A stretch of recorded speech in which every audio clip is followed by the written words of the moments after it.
Marie-Noël pour vos commentaires. Pamela, tu veux bien revenir?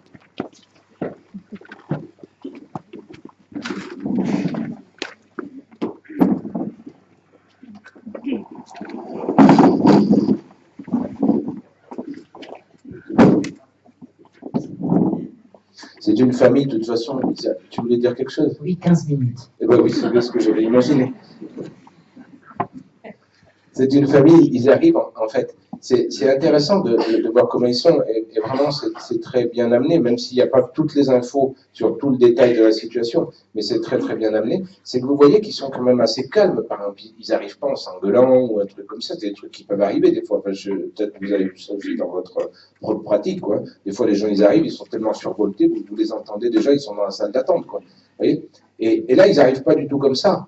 Mais par contre, ça a un petit côté trompeur aussi, parce que mine de rien, c'est quand même sacrément, ils sont en plein bouillonnement. Hein.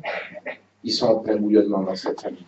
Il ne faut pas oublier ce que tu nous expliquais tout à l'heure, Pamela, c'est-à-dire qu'il y a eu une intensification du symptôme ou de la zone symptomatique. Hein. La fille qui officiellement était celle qui était tranquille, hein, c'est ça que nous explique Pamela au début, ça va moins bien. Et en fait, ils sont complètement pris dans ce truc-là quand ils arrivent. Et donc, du coup, tout ce que Jean-Marc et Marie-Noël vous avez pu faire remarquer sur l'aspect faire descendre la pression, de toute façon, on n'a pas beaucoup le choix. J'ai envie de dire que presque notre ennemi à ce moment-là, si on veut trop bien faire, trop bien faire trop vite, mais en fait, tu te fais bouffer tout cru, quoi. Voilà. Et le fait de retemporiser, vraiment, c'était très explicite, comme vous l'avez dit, mais en fait, c'est donner une chance aussi pour la famille, pour soi-même en tant que professionnel, mais pour la famille. Et là, des fois, on a des sensations qu'on pourrait perdre du temps, ou des fois peut-être des gens non entraînés qui verraient ça et se diraient mais qu'est-ce qu'ils fichent à discuter comme ça des histoires de chaises, tout ça, et en fait c'est primordial parce que si on ne fait pas ça, ça nous échappe complètement. Donc, voilà. Pamela, qu'est-ce que tu en as pensé? Tu étais là et c'était quoi ton ressenti? Voilà, avec quoi tu es? J'ai complètement retrouvé, voilà, comment. Il y a le père en plus là, mais l'attitude des enfants, Erwan, c'était impressionnant quand le même faciès, le même. Non, mais je veux dire, l'attitude, ça m'a. Parce qu'il est très blanc, il est blond très très clair, il fait vraiment même limite malade. Et... Ben, c'était vraiment. Ça m'a impressionné. Mais c'est parce tu en connais en fait, Cathy, des comme ça, des enfants comme ça dans ta pratique, tu en as vu, ça, je sais absolument, voilà. Et des modèles, elle en a plusieurs en fait, pour s'en accrocher. Super. Et non, et la petite Océane aussi, la relation avec la mère, bon, pas autant collée, mais est-ce qu'il peut se rejouer, les inquiétudes, les peurs de madame, ça je les sens déjà. Et j'avais ressenti un lien avec la mère de monsieur et quelque chose avec la distance, mais je ne les avais pas reliés entre eux en fait. Okay. Tu les vois les clés du travail? Ouais. Hein?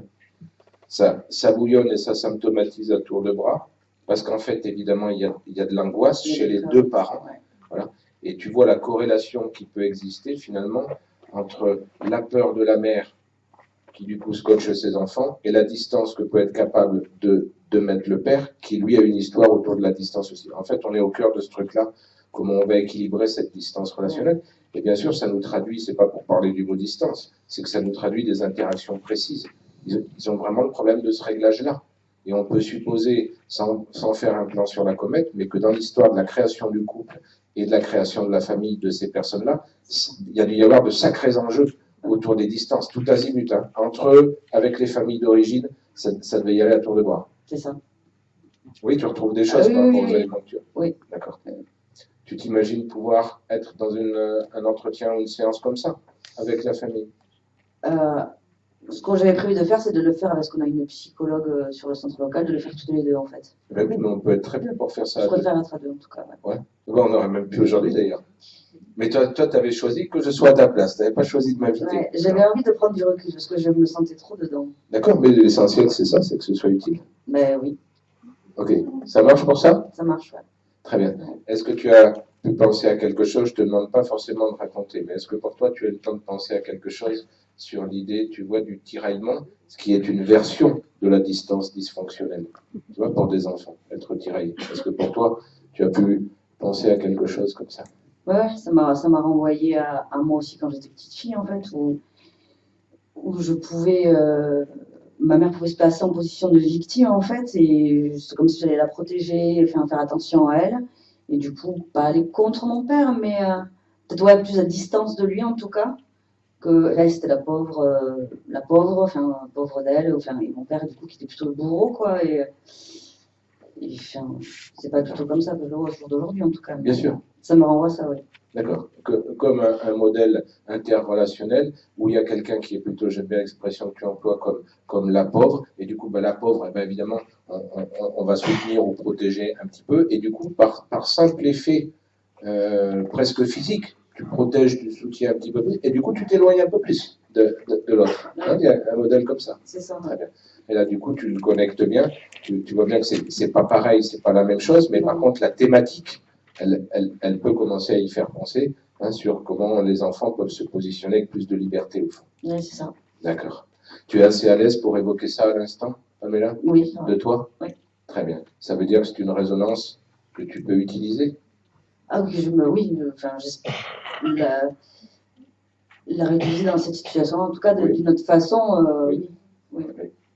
Je sens que c'est possible. Oui. Quand tu sens, si par exemple tu sens que tu as envie de protéger la mère, ou si tu sens que tu as envie de te... Non, je dis pas que ça t'arrive, mais au cas où tu sentirais un truc comme ça, tu vois, dans les entretiens, ça peut tout à fait arriver, tu vois. Parce que tu as vu, Jean-Marc l'a fait remarquer tout à l'heure, tu as vu le balancier entre les deux parents. Quand il y en a un qui commence à s'ouvrir un peu plus, l'autre il te lui sort un coup de raquette d'accusation. Voilà. Et inversement, ils l'ont fait chacun leur tour, ça tu l'as vu.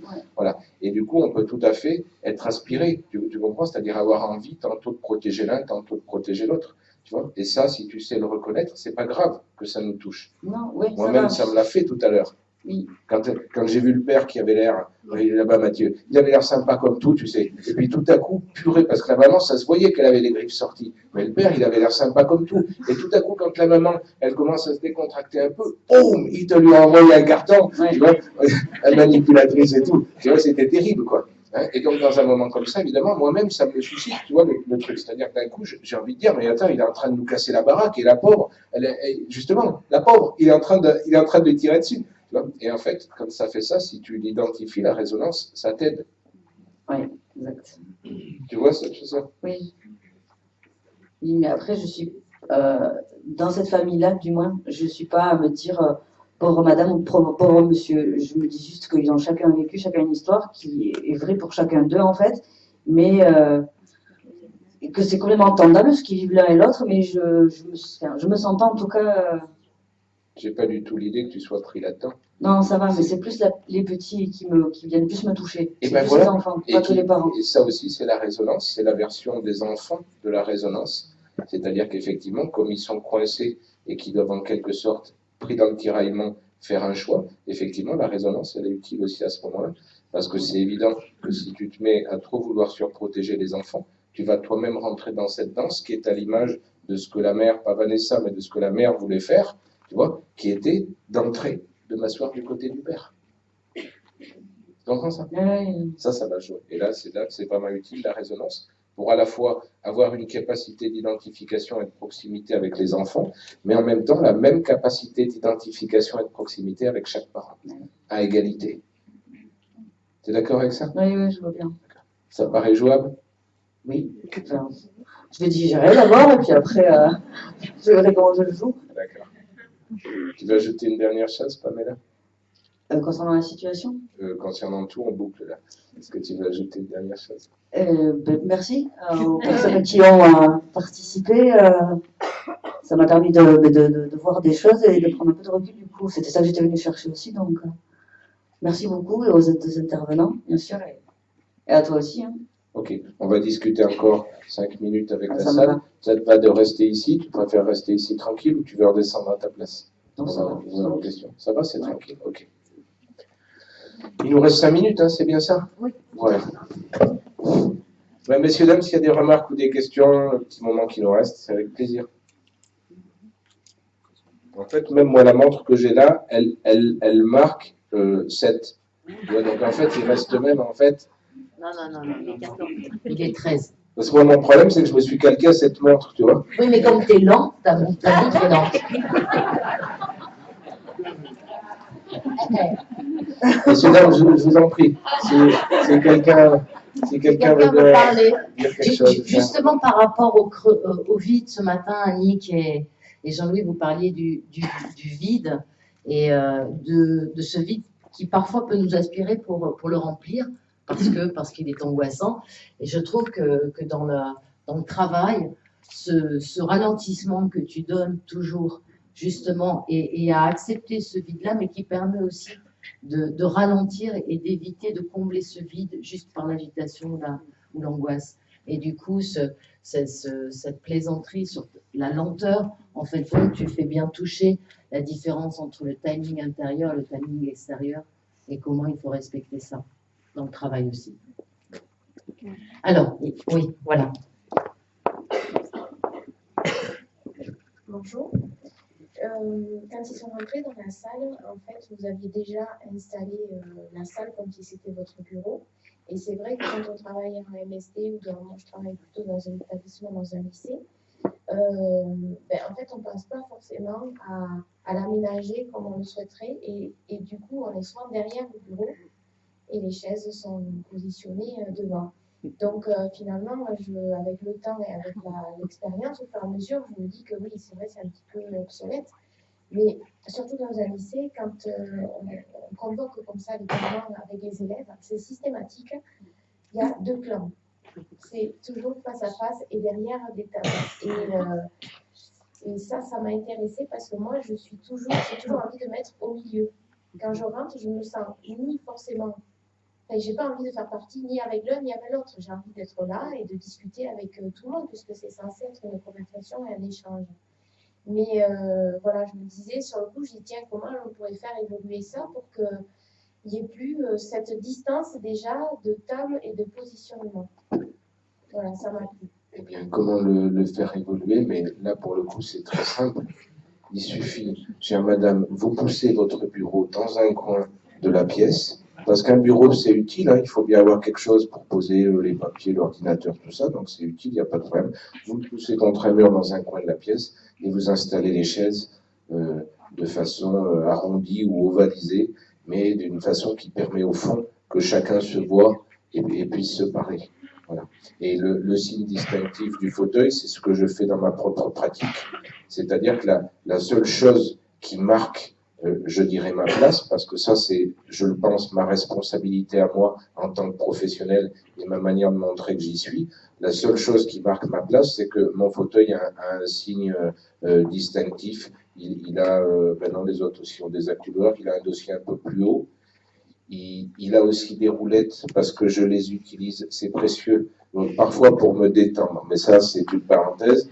Mais autrement c'est précieux parce que des fois les gens bougent pendant les séances et du coup selon à qui on s'adresse, c'est intéressant de décaler légèrement le fauteuil et puis surtout, c'est le mien quoi, voilà. Mais au fond c'est ce dispositif-là et bien sûr l'idée que vous soulignez, elle est favorisante de parole.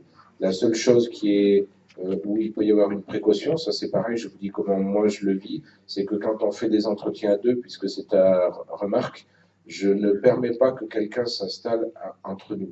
C'est quelque chose qu'on fait régulièrement, puisqu'on travaille, les 4 consultants que nous sommes, on travaille régulièrement en cothérapie pour les couples ou pour les familles. Et avec les personnes qui se forment chez nous, on propose aussi, au terme de la formation, qu'il puisse y avoir des participations en tant que cothérapeute à des séances de couple ou de famille.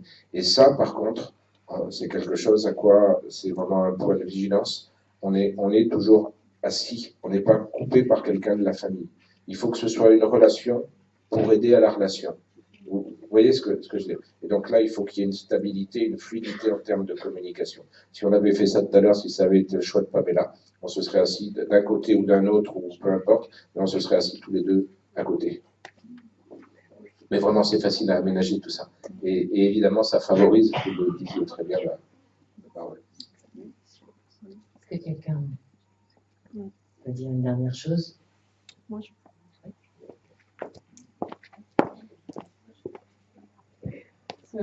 Ce que j'ai trouvé intéressant, parce que moi j'ai été, impactée par le vide relationnel au départ de la mise en situation. Et ce qui m'a touchée, c'est l'accordage qui s'est fait en fait. Et d'un seul coup, j'ai vécu le nous, quoi, en fait.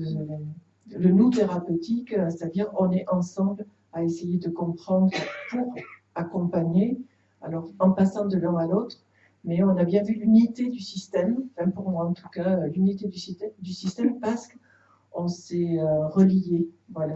Je reviens sur le lien, mais c'est vrai qu'on était en lien les uns avec les autres. Alors avec une idée peut-être de frustration parce que j'aurais voulu intervenir ou de danger, mais on était en lien. Voilà, on n'était plus face au vide que les enfants pourraient éprouver, par exemple, ou cette maman, ou le papa, dans ce vide relationnel ou dysfonctionnel. Ce qui m'a touchée aussi, c'était les derniers moments où on pouvait être dans l'imaginaire. C'est que d'un seul coup, ce qu'il propose, Olivier, c'est un voyage internucléaire, enfin, j'en sais rien. D'un seul coup, il leur propose de réfléchir à leur état d'enfant. Voilà. Et là, de se projeter, d'imaginer ce qui peut se jouer, comment ça peut nous impacter, mais aussi de s'imaginer en relation, en pensée avec ses propres parents. Et on sait très bien que dans le domaine de l'accompagnement des parents, on va faire des allers-retours sans cesse entre moi, enfant, mes grandes peurs, et que je peux projeter aujourd'hui sur mes enfants alors que je suis parent. Et je trouvais que ce voyage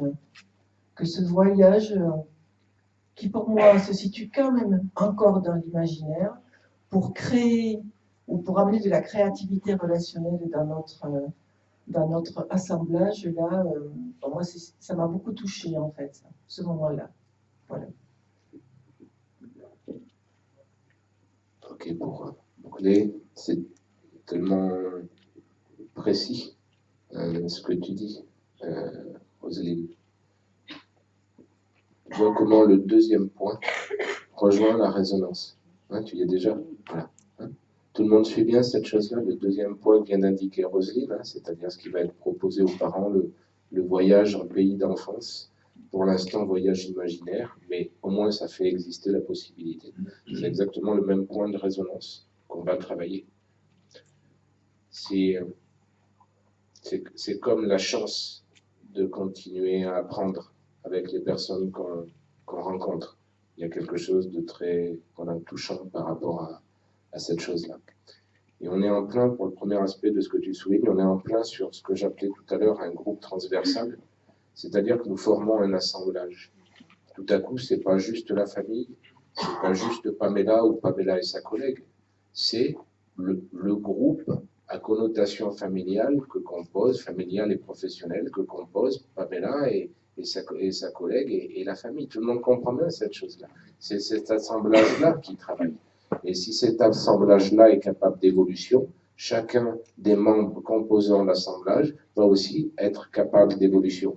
Et chacune des interrelations composant l'assemblage va aussi être capable d'évolution. Je me fais bien comprendre. Voilà. Donc c'est ça qu'on essaye d'amener. Et évidemment, quand on parlait contenant et émotion, le garant de cette contenance à ce moment-là, c'est le professionnel. Et c'est pour ça que ça nous fait faire autant d'exercices et de voyages à travers nos propres pays imaginaires de passé et même parfois de futur. On va s'arrêter là. Pamela, je te dis merci beaucoup. Je vous souhaite un bon appétit à chacun et nous reprenons à 14h.